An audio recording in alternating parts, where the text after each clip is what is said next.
നമസ്കാരം. എൻ്റെ എല്ലാ പ്രിയ മിത്രങ്ങൾക്കും ഇന്നത്തെ നമ്മളുടെ ചിത്രകല ക്ലാസ്സിലേക്ക് ഹൃദയപൂർവ്വം സ്വാഗതം അരുളുന്നു. ഞാൻ ഇന്ന് വരയ്ക്കാൻ പോകുന്നത് ഒരു ഈഗിളിനെയാണ്, അല്ല ഒരു പരുന്തിൻ്റെ തല മാത്രമാണ്. ഇത് പലരും വരച്ച് ഷെയ്ഡ് ചെയ്തൊരു ചിത്രമാണ്, നിങ്ങൾ കണ്ടിട്ടുണ്ട്.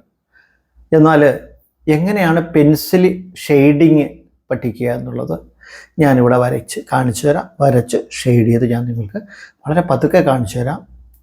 ഇതൊരു ബ്ലെൻഡ് ചെയ്ത് ചെയ്യുന്ന, കൂടുതൽ മറ്റ് നമ്മൾ സ്റ്റമ്പുകളും ഇറേസറും ഒക്കെ ഉപയോഗിച്ച് ചെയ്യുന്ന ഒരു രീതിയല്ല. പക്ക നമ്മൾ പെൻസിൽ കൊണ്ട് ചെയ്യുന്ന വർക്ക് മാത്രമാണ്. മറ്റേത് കുറച്ച് കൊമേഴ്സ്യലായിട്ട് ചെയ്യുന്നു. നമ്മൾ അക്കാഡമിയിൽ പെൻസിൽ പഠിക്കുമ്പോൾ നമുക്ക് ഷെയ്ഡിങ് തരുന്നത് പെൻസിൽ കൊണ്ട് വരച്ച് പെൻസിൽ കൊണ്ട് തന്നെ ഷെയ്ഡ് ചെയ്യാനാണ്. അവിടെ ബാഹ്യമായിട്ട് മറ്റൊന്നും ഉപയോഗിക്കരുത് പറയും. അത് നമ്മൾ പഠിച്ചതിന് ശേഷം, ചിത്രകല പഠിച്ച ചിത്രകാരന്മാരാണ് പിന്നീട് അതിനെക്കുള്ള ഇംപ്രമൈസേഷൻ വിധേയമാക്കുമ്പോൾ കൂടുതൽ മനോഹരമാക്കി തീർക്കാൻ വേണ്ടിയിട്ട് മറ്റു ടൂളുകൾ ഉപയോഗിക്കുന്നത്. ഇവിടെ നമ്മൾ പഠിക്കുന്ന രീതിയിൽ തുടക്കക്കാർക്ക് എന്ന പോലെയാണ് ഇത് ചെയ്യുന്നത്. അപ്പോൾ ഞാൻ നിങ്ങൾക്ക് ആദ്യമേ ചിത്രം വരച്ച് കാണിക്കാം.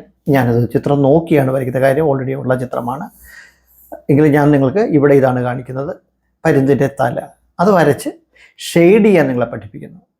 ഞാൻ നിങ്ങൾക്ക് 100% ഉറപ്പ് തരാം, നിങ്ങളിത് കണ്ട് പഠിക്കുകയാണെങ്കിൽ, പലവരും നോക്കി പഠിക്കുകയാണെങ്കിൽ, ഞാൻ ചെയ്യുന്ന സ്കെച്ചിങ് രീതിയും ഇത് വരയ്ക്കുന്ന രീതിയും ഇതിനോട് താല്പര്യമുള്ള ഏതൊരാൾക്കും ചിത്രകല പഠിക്കാൻ പാകത്തിനുള്ളതാണ്. അതുകൊണ്ട് നിങ്ങൾ ഇത് കാണുക. കുറച്ച് സമയം, നമ്മളൊരു 20-25 മിനിറ്റാണ് മാക്സിമം ഞാനൊരു ക്ലാസ്സിലെടുക്കുന്നത്. കുറച്ച് ദിവസങ്ങളായിട്ട് എനിക്ക് ആക്റ്റീവായിട്ട് ക്ലാസ്സിൽ പങ്കെടുക്കാൻ സാധിച്ചില്ല.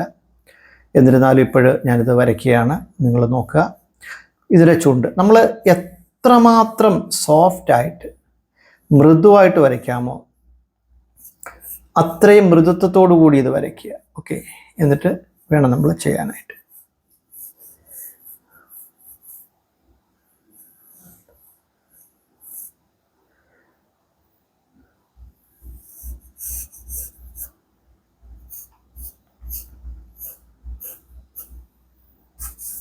കണ്ടോ, ഞാൻ ഒരു വളരെ പതുക്കെ ഒരു ഔട്ട്ലൈൻ ഇട്ടു. നമ്മളെപ്പോഴും പറയുന്ന പോലെ ഒരു സർക്കിൾ വരയ്ക്കുക. സർക്കിൾ വരച്ച ശേഷമാണ് നമ്മൾ ഇതിൻ്റെ ചിത്രീകരണത്തിലേക്ക് കിടക്കുന്നത്. ഈ ഒരു സർക്കിൾ തലയായിട്ട് എടുക്കാം. അവിടെ നമ്മൾ ചുണ്ടിൻ്റെ കൊക്കൊക്കെ എങ്ങനെയാണ് വരയ്ക്കുന്നത് നോക്കിയിട്ട് ചെയ്യാം. വളരെ പതുക്കെ നമുക്ക് ഇങ്ങനെ വരച്ചിട്ട്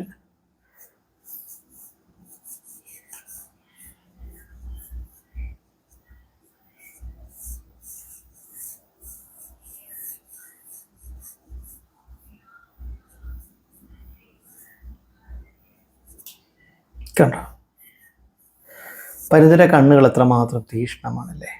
അതിൻ്റെ നോട്ടം അങ്ങനെ തന്നെയല്ലേ. എത്ര ഉയർത്തി നിന്ന് അതിന് വേണ്ട ഇരയെ അതിനെ ഏകാഗ്രതയോടുകൂടി ദർശിച്ചുകൊണ്ട് നേരെ ഉന്നം പിഴയ്ക്കാതെ താഴേക്ക് വന്ന് അതിനെ പൊക്കിക്കൊണ്ടുപോകുന്നു, ആഹരിക്കുന്നു. ഇത്രയും ഏകാഗ്രതയുള്ള അപൂർവം ജീവികളെ നമ്മൾ കണ്ടു. വേട്ടയാടുമ്പോൾ വന്യമൃഗങ്ങളുടെ ഏകാഗ്രത, അതിന് വേണ്ട ഇരയിൽ മാത്രം ശ്രദ്ധിക്കുന്ന രീതി, വെറും സാമാന്യ ബുദ്ധി മാത്രമുള്ള ഇത്തരം ജീവികളിൽ നിന്ന് വിശേഷ ബുദ്ധി കൂടിയുള്ള മനുഷ്യൻ പലതും പഠിക്കേണ്ടതുണ്ട്. കാരണം വിശേഷ ബുദ്ധി നമ്മളെ വഴിതെറ്റിക്കുന്നുണ്ടോ എന്ന് പലപ്പോഴും സംശയിക്കേണ്ടിയിരിക്കുന്നു. നമ്മൾ ജീവിക്കാൻ ശ്രമിക്കുമ്പോൾ നമുക്ക് വേണ്ട ഏകാഗ്രത, ഭക്തി, ധ്യാനം തുടങ്ങിയ സാധനങ്ങൾ നമ്മളിലുണ്ടെങ്കിൽ നമ്മുടെ ജീവിതം വേറൊരു ലെവലിലേക്ക് മാറും. അങ്ങനെ നമ്മൾ നമ്മുടെ ക്ലാസ്സിലേക്ക് കടക്കുകയാണ്. ഞാൻ വളരെ പതിയെ ഇറേസ് ചെയ്തും വീണ്ടും വരച്ചും ഒക്കെയാണ് നമ്മൾ ചെയ്യുന്നത്. നോക്കൂ, നിങ്ങളെ പഠിപ്പിക്കുമ്പോൾ ഞാൻ തീർച്ചയായിട്ടും ഇതിന് ഇറേസ് ചെയ്ത് തന്നെയാണ് പഠിപ്പിക്കുന്നത്.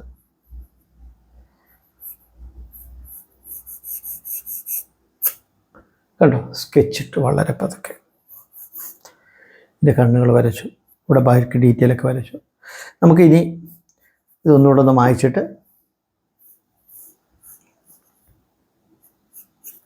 നമ്മളിങ്ങനെ വളരെ സോഫ്റ്റായിട്ട് വരയ്ക്കുമ്പോൾ നമുക്ക് കിട്ടുന്നൊരു ഗുണമെന്ന് പറഞ്ഞാൽ എത്ര പ്രാവശ്യം വേണമെങ്കിലും നമുക്കിത് ഡിലീറ്റ് ചെയ്യാൻ സാധിക്കും. കണ്ടോ, ഇത് ഏതൊരു സാധാരണക്കാരനും വരയ്ക്കാവുന്ന രീതിയിലാണ് ഞാൻ ഈ വരച്ച് കാണിക്കുന്നത്. നോക്കൂ, ഇവിടെയൊക്കെ ഡീറ്റെയിൽ വരും. ഇതിൻ്റെ ചുണ്ടിൻ്റെ ഭാഗമാണ്. കണ്ടോ, അപ്പോൾ നമുക്ക് നോക്കാം. സ്കെച്ചിലാണ് ഞാൻ ഉപയോഗിക്കുന്നത് ഫാബർ കാസിലിൻ്റെ 2B പെൻസിലാണ്. ഇനി ഞാൻ ഉപയോഗിക്കുന്നത് സ്റ്റെറ്റ്ലറിൻ്റെ ഡാർക്ക് പെൻസിലാണ്. ലൂമോഗ്രാഫ് എന്ന് പറയുന്ന പെൻസിലാണ്. ഇത് എക്സ്റ്റൻഡറാണ്. ഇതാണ് ആ പെൻസിൽ. അപ്പോൾ ഞാൻ അതിലേക്ക് കടക്കാം. പതിയെ വരയ്ക്കാൻ നോക്കുകയാണ്. നിങ്ങൾക്ക് ഈ ചിത്രകല ഇഷ്ടപ്പെട്ടാൽ ലൈക്ക് ചെയ്യുക, കൂടെ ഉണ്ടാവുക. നമ്മൾ ഓൺലൈനായിട്ട് ചിത്രകല പഠിപ്പിക്കുന്നുണ്ട്. നിങ്ങൾക്ക് ആർക്കെങ്കിലും നമ്മുടെ ക്ലാസ്സിൽ ചേർന്ന് പഠിക്കണമെന്ന് ആഗ്രഹമുണ്ടെങ്കിൽ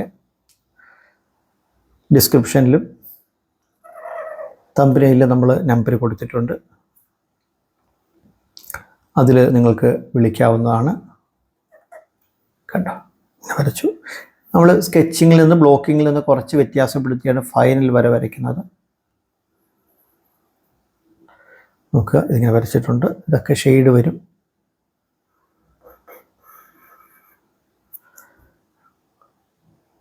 നിങ്ങളെ കാണുക ചെയ്ത് തന്നെയാണ് എല്ലാ വരകളും. അതുകൊണ്ട് തന്നെ വരകൾ തെറ്റുന്നതും വരകൾ ശരിയാകുന്നതും ഒക്കെ നിങ്ങൾക്ക് കാണാം. നോക്കുക, ഇങ്ങനെ നമ്മൾ വളരെ പതുക്കെ ഇങ്ങോട്ട് വിട്ടു. ഇനി ഇതിൻ്റെ കണ്ണ് വളരെ തീക്ഷ്ണമായിട്ട് കാണണമെങ്കിൽ അതുകൊണ്ട് ഇങ്ങനെ വന്നിട്ട് നേരെ വരികയാണ്. വന്നിട്ടത് ഇങ്ങനെ നിൽക്കും. ഇനി നമ്മളിതിൻ്റെ കണ്ണുകൾ കൃഷ്ണമണി കണ്ടോ, ഇവിടെ ഒരു ചെറിയ പ്രകാശം നമ്മൾ വെക്കണം. പിന്നീട് ആ കണ്ണിൻ്റെ കണ്ടോ, ഇതാണ് കണ്ണിൻ്റെ ഷേപ്പ്. വളരെ പതിയെ വരച്ചു. ഇതിനോട് കൂടിയുള്ള ഇതിൻ്റെ തൂവലുകളൊക്കെ നിൽക്കുന്നു. ഇങ്ങനെ വരച്ചിട്ടുണ്ട്.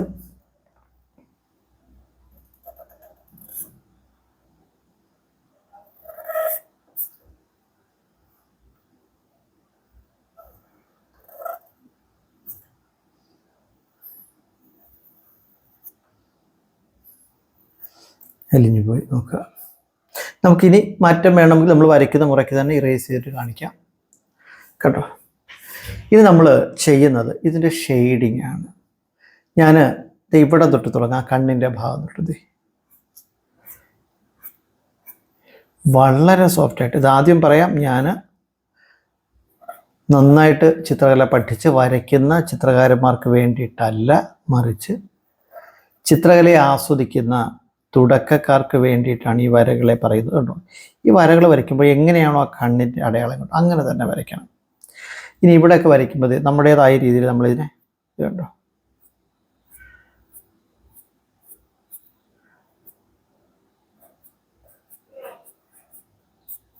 നിങ്ങൾക്ക് എന്തെങ്കിലും രീതിയിലുള്ള സംശയം ഉണ്ടെങ്കിൽ നിങ്ങളിത് പോസ് ചെയ്ത് വെച്ച് കുറേശ്ശെ വിധം റിപ്പീറ്റ് ചെയ്ത് കണ്ടു കഴിഞ്ഞാൽ നിങ്ങൾക്കത് മനസ്സിലാകും. ഇതിന് ശേഷം നിങ്ങൾ ചിത്രകല പഠിച്ചതിന് ശേഷം അതിൻ്റെ ഡീറ്റെയിലിംഗിലേക്ക് ഇപ്പോൾ നമുക്ക് പിന്നീട് ചെയ്യുന്ന ക്ലാസ്സുകളിലൊക്കെ നമുക്ക് അതിൻ്റെ ഡീറ്റെയിൽ ആയിട്ടുള്ള കാര്യങ്ങളൊക്കെ ഞാൻ ഉൾപ്പെടുത്താം. നമ്മൾ ഇതൊരു ഡീറ്റെയിൽ വർക്കായിട്ട് ചെയ്യണമെങ്കിൽ രണ്ട് കാര്യമുണ്ട്. ഒന്ന്, ഒരുപാട് സമയം എടുക്കണം. കാരണം നമ്മളിതിൻ്റെ ഷെയ്ഡിങ് ഒക്കെ ചെയ്യുന്നതുകൊണ്ട്. നോക്കിയിങ്ങനെ പെൻസിൽ കൊണ്ട് തൽക്കാലം അടയാളപ്പെടുത്താൻ നോക്കൂ.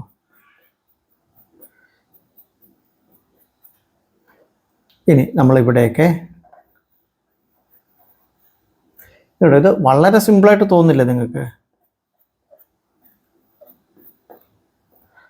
ഞാൻ ഡീറ്റെയിൽ ചെയ്യുമ്പോൾ ബാക്കി കാണിച്ചാൽ ഇതൊക്കെ നിങ്ങൾക്ക് മനസ്സിലാകാൻ വേണ്ടിയാണ് പതിയെ വരയ്ക്കുന്നത്.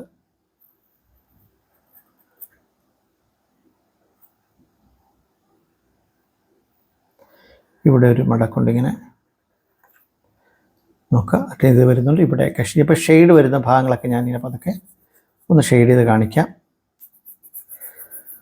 ഞാനെപ്പോഴും കരുതുന്നത് നമ്മൾ വളരെ ഡീറ്റെയിൽ ആയിട്ടൊക്കെ വരച്ച് കഴിയുമ്പോൾ ഇത് കണ്ടുകൊണ്ടിരിക്കുന്ന നിങ്ങൾക്ക് ഒന്നും പിടികിട്ടത്തില്ല. എന്നിട്ട് പറയുമോ നമ്മളെ കൊണ്ട് നടക്കുന്നില്ല, വലിയ ലെവലിലെ വർക്കാണെന്നൊക്കെ പറഞ്ഞ് കുറേ കമൻറ്റുകൾ വന്നപ്പോഴാണ് ഞാൻ വിചാരിച്ചു അങ്ങനെയും വേണ്ട, വീണ്ടും ലളിതമാക്കി. അപ്പോൾ കുറച്ച് പേർക്ക് ഇഷ്ടമായി. ഇത് നിങ്ങൾക്ക് ആഗ്രഹമുണ്ടെങ്കിൽ തീർച്ചയായിട്ടും നമുക്ക് വരയ്ക്കാവുന്ന രീതിയാണ്. നോക്കുക, ഇങ്ങനെ വരച്ചിട്ട് നമ്മൾ എന്തിനാണ് ഇങ്ങനെ ചിത്രമൊക്കെ വരച്ചിരിക്കുന്നത് വെച്ചാൽ നമ്മുടെ ഉള്ളിലുള്ള വാസനകളെ നമുക്ക് ചെറിയ പ്രായത്തിൽ അല്ലെങ്കിൽ വീട്ടിൽ വെച്ചൊക്കെ വരയ്ക്കണം താല്പര്യമുള്ള ഒരുപാട് പേരുണ്ട്. പക്ഷേ അവർക്ക് പല പല കാരണങ്ങൾ കൊണ്ട് വരയ്ക്കാൻ സാധിച്ചില്ല. ആഗ്രഹം ബാക്കിയാണ്. ഏതെങ്കിലും ഒരു ചിത്രകലാ ക്ലാസ്സിൽ ചേർന്ന് പഠിക്കാൻ സാധിക്കുന്നില്ല. ഇങ്ങനെയുള്ളവർക്കാണ് അവർക്ക് വേണ്ടിയാണ് ഞാൻ ഈ ചിത്രകലാ ക്ലാസ് ഇങ്ങനെ ചെയ്യുന്നത്.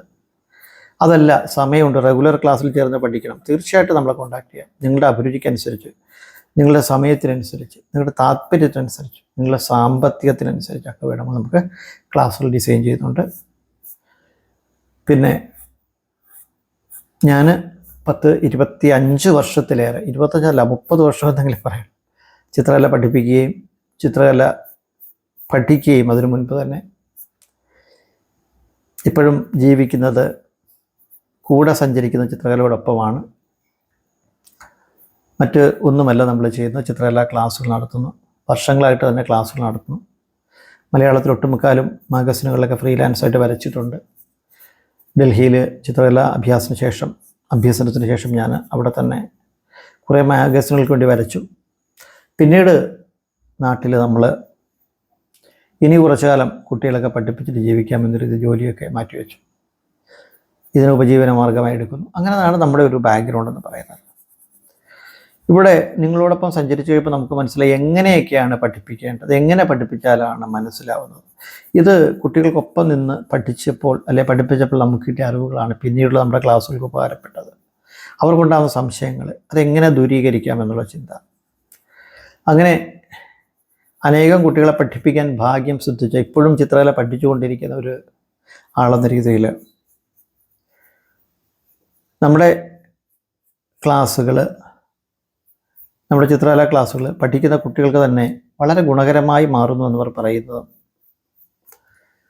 നമ്മുടെ റെഗുലർ സ്റ്റുഡൻസിനൊക്കെ നന്നായിട്ട് നമുക്ക് ക്ലാസ്സുകൾ എടുത്തു കൊടുക്കാൻ സാധിക്കുന്നതും, ഈ നിമിഷത്തിൽ നമ്മളിങ്ങനെ ഒരു ചിത്രം വരയ്ക്കാൻ ശ്രമിക്കുന്നതും ഒക്കെ ഈശ്വരൻ്റെ അഥവാ പ്രപഞ്ചത്തിൻ്റെ അനുഗ്രഹം കൊണ്ടാണ് എന്ന് പറയാതെ വയ്യ. ഞാനത് പറഞ്ഞു വരുന്നത് ഗ്രാറ്റിറ്റ്യൂഡിനെ കുറിച്ചാണ്. നമുക്ക് എല്ലാ ദിവസവും എപ്പോഴും രാവിലെ ഉണരുമ്പോൾ തൊട്ട് ഉറങ്ങുമ്പോൾ വരെ നമ്മൾക്കുണ്ടാവേണ്ട ഒന്നാണ് ഗ്രാറ്റിറ്റ്യൂഡ്. നമ്മൾ എന്നുവരെ നമ്മുടെ പരിഭവങ്ങളും പരാതികളും പരിവേദനങ്ങളും ഒക്കെ നിർത്തി നന്ദിയുടെ ഭാഷ ചൊല്ലുക. ഓരോ പുലരിക്കും നന്ദി പറയുക, ഓരോ നിമിഷങ്ങൾക്ക് നന്ദി പറയുക, പ്രപഞ്ചം തരുന്ന ഓരോ അനുഗ്രഹങ്ങൾക്ക് നന്ദി പറയുക, മഴയ്ക്ക് നന്ദി പറയുക, വെയിലിന് നന്ദി പറയുക, നമുക്ക് കിട്ടുന്ന ഊർജ്ജ കണങ്ങൾക്ക് നന്ദി പറയുക, സ്നേഹത്തിന് നന്ദി പറയുക. ജീവിതത്തിൽ നമ്മൾക്കുണ്ടാകുന്ന പല അനുഭവങ്ങളും നമ്മളെ എന്തോ പഠിപ്പിക്കാനാണ് എന്നറിയുക. ഇവിടെ ഈ ജീവിതം മനോഹരമായിട്ട് നിലനിർത്തി കൊണ്ടുപോകാൻ പ്രപഞ്ചത്തിൻ്റെ എല്ലാ അനുഗ്രഹം ഉണ്ടാവണമെന്ന് പറയുക. നിങ്ങൾ നന്ദി മാത്രം ചൊല്ലി ജീവിക്കാൻ ശ്രമിച്ചാൽ, പലതിനോടും നന്ദിയുള്ളവരായി തീർന്നു കഴിഞ്ഞാൽ, നന്ദി മടിക്കാതെ പറയാൻ ശ്രമിച്ചാൽ അത്ഭുതകരമായ മാറ്റങ്ങൾ നമ്മുടെ ജീവിതത്തിലുണ്ടാവും. ഇത് വെറുതെ പറയുന്നതല്ല. എൻ്റെ ജീവിതാനുഭവങ്ങൾ മുഴുവൻ എന്തൊക്കെ പ്രതിസന്ധി ഘട്ടങ്ങളുണ്ടായിട്ടും ഞാൻ പ്രപഞ്ചത്തിനെ കുറ്റപ്പെടുത്തിയില്ല. എന്നോട് എന്തിനത് ചെയ്തു എന്ന് ചോദ്യം ചെയ്തില്ല. കാരണം നമുക്കറിയാത്തത് പലതും നമുക്ക് ചുറ്റുമുണ്ട്, നമ്മുടെ അനുഭവങ്ങൾ പലതും. നമ്മൾ ചോദിക്കുമ്പോൾ എന്തിന് എനിക്കിത് അറിയില്ല. നമുക്ക് ചോദ്യം ചെയ്യാനാവാത്ത പല കാര്യങ്ങളും നമുക്ക് ചുറ്റുമുണ്ട്. സമചിത്തതയോടെ അതിനെ നേരിടാനും പലതിനെയും അർപ്പിക്കാനും വേണ്ടിയിടത്ത് വേണ്ടതുപോലെ ആർക്കും നോവാതെ പ്രതികരിക്കാനും ജീവിതം ഒരു ജീവന കലയാക്കി മാറ്റാനും നമുക്ക് സാധിക്കും. ഈശ്വര കൃപ കൊണ്ട് നമ്മൾ ഒരുപാട് പേരുമായി സംസാരിക്കുകയും അവർക്ക് വേണ്ട കാര്യങ്ങൾ നമ്മുടെ ജീവിതത്തിൽ നിന്ന് ഉരുത്തിരിഞ്ഞ് നമ്മൾ പഠിച്ചത്, നമ്മൾ അറിഞ്ഞത് നമ്മൾ ജീവിതത്തിൽ പ്രായോഗിക തലത്തിലെത്തിച്ച് ഒരുപാട് കാര്യങ്ങൾ പറഞ്ഞു കൊടുക്കാനും ഈ നിമിഷങ്ങളിൽ നിറഞ്ഞു നിൽക്കുവാനൊക്കെ സാധിക്കുന്നത് നമ്മൾ വിശ്വസിക്കുന്ന ആ പ്രപഞ്ചത്തിൻ്റെ ഈശ്വര കൃപ കൊണ്ട് മാത്രമാണ്. നമ്മൾ നമ്മുടെ ആത്മബലം കൈവിടാതിരിക്കുകയാണെങ്കിൽ നമുക്കിവിടെ എല്ലാ പ്രതിസന്ധികളും നമ്മൾക്ക് തൊട്ടത് അലിഞ്ഞു പോകുന്നതായി കാണാം.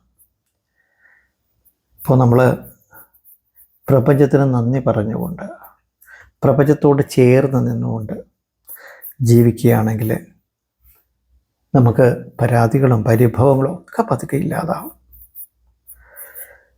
അതുപോലെ തന്നെ നമ്മളുടെ സഹായം ആവശ്യമുണ്ടോ എന്ന് കരുതുന്നവർക്ക് നമുക്കാകുന്ന സഹായങ്ങൾ ചെയ്യുക. അതുകൊണ്ട് നമുക്ക് നമ്മുടെ സമ്പത്തോ നമ്മുടെ മറ്റു കാര്യങ്ങളൊന്നും നഷ്ടപ്പെടുകയില്ല. നമ്മളൊരാൾക്ക് വേണ്ടി ഒരു സഹായം ചെയ്യാൻ സാധിച്ചാൽ ഏത് വിധേനയും പണം കൊണ്ട് മാത്രമാവണമെന്നില്ല. അതിൻ്റെ ഇരട്ടിയായി നമുക്ക് പ്രപഞ്ചം തിരിച്ചു തരുന്ന അത്ഭുതകരമായ കാഴ്ചകൾ കാണാം.